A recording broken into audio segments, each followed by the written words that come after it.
Fala, Fera, eu sou o professor Alan Soares. Nessa aula vamos discutir números complexos. Fera, o que é um número complexo? Nada mais é que um número especial que vai estar dentro de um conjunto complexo. Nós vimos aí o que é o conjunto dos naturais, inteiros, racionais e irracionais dentro das funções, né? Função afim, função segundo grau, função exponencial e outras, né? O número complexo, galera, faz parte de um conjunto de elementos que vai abranger mais do que o conjunto dos reais, que são aqueles números que a gente conhece, positivos inteiros, positivos não inteiros, né, que são os conjuntos dos racionais, e os mesmos valores negativos, tudo bem? Então, pensa num número que não faça parte de um conjunto dos reais. Por exemplo, números com raízes negativas. Por exemplo, raiz de menos 3. Esse é um número que não pertence aos reais, porque a gente sempre faz as questões dizendo que não existe raiz de um número negativo. Mas dentro dos complexos, isso é possível, beleza? Então, o número complexo, galera, ele é escrito dessa maneira. Símbolo do conjunto dos complexos, tá? Diz que Z é igual a mais BI. Isso aqui, galera, é uma lei de formação. Assim como a gente viu lá na função afim, f de x é ax mais b, no número complexo, nós temos esse conjunto que é A, onde A é a parte real, B é a parte imaginária e I é a unidade imaginária, é o complexo, tranquilo? Tanto A quanto B pertence a esse conjunto, conjunto dos reais, tranquilo? Então, esse cara aqui pertence ao conjunto dos complexos. Então, por exemplo, se eu tiver escrito assim, ó, vou colocar de vermelho para destacar melhor. Se eu tiver assim, um conjunto complexo, 3 mais 2i. Quem é a parte real e quem é a parte imaginária? A parte real é a parte independente, né? 3. E a parte imaginária é aquela que multiplica a unidade imaginária, tranquilo?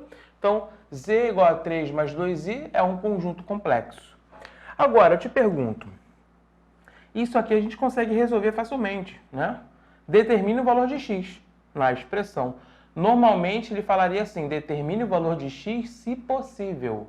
Aqui eu não coloquei isso, porque eu sei que é impossível nos reais. Porque olha só, x ao quadrado mais 1 é igual a 0. Se eu jogar o 1 para o outro lado, ele vai ficar negativo, tá vendo?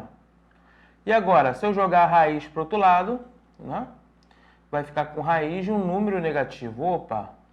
Não existe raiz de um número negativo nos reais. Agora, nos complexos, ela existe.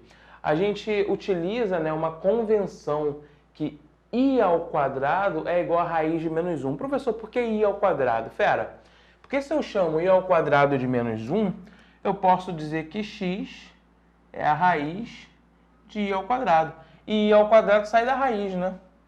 Porque raiz de i ao quadrado é i, né? Então, a gente consegue, né, resolver isso aqui se a gente atribuir valor imaginário para esse raiz de menos 1, que vale i. Tranquilo? Na verdade, o menos 1 vale i.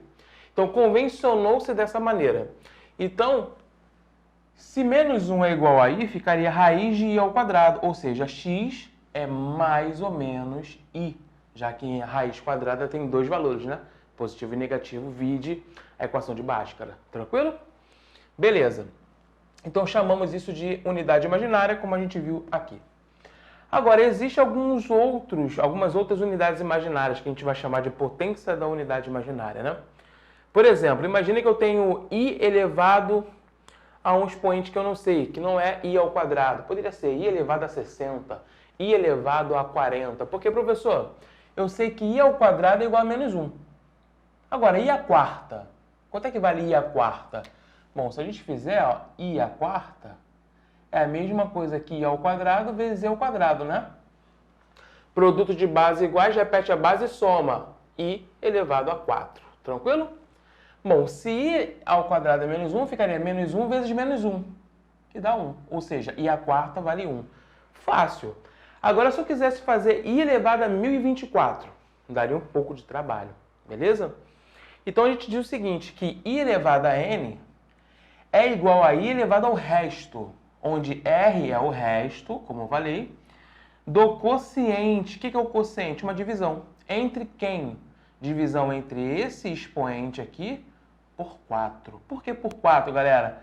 porque essa regra de potência de unidades imaginárias varia de 4 em 4. Por exemplo, i elevado a zero, todo número elevado a zero vale 1. I elevado a menos 1, qualquer número elevado a 1 é ele mesmo.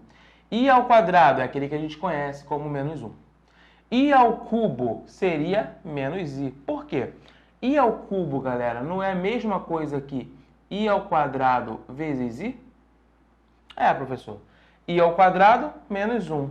I é i, ou seja, menos 1 vezes i, menos i. Ah, entendi, professor. Então, i ao cubo é igual a menos i. Show de bola.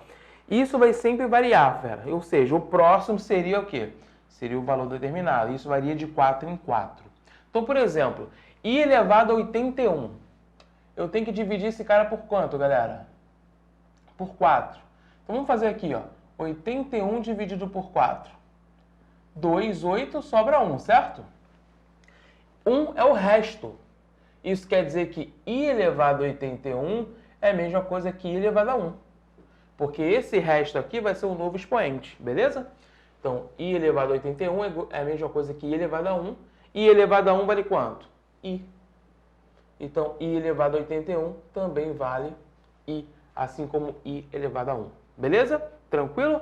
Show de bola. Agora, como é que a gente faz operações? A gente pode fazer operações com conjuntos, assim como com os complexos. Então, por exemplo, eu tenho dois conjuntos dos complexos. O conjunto A e o conjunto B. E aí eu digo assim, eu quero somar o conjunto complexo A com o B. Como é que eu faço essa soma, fera? Você percebe que eu tenho nos dois conjuntos partes reais. Eu somo essas partes reais e somo também as partes imaginárias.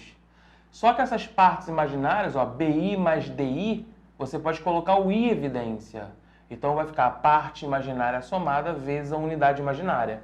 Ou seja, a soma dos conjuntos complexos é a soma das partes reais mais a soma das partes imaginárias vezes a unidade imaginária, tá? Agora, a diferença é a diferença das partes reais mais a diferença das partes imaginárias, né, vezes a unidade imaginária.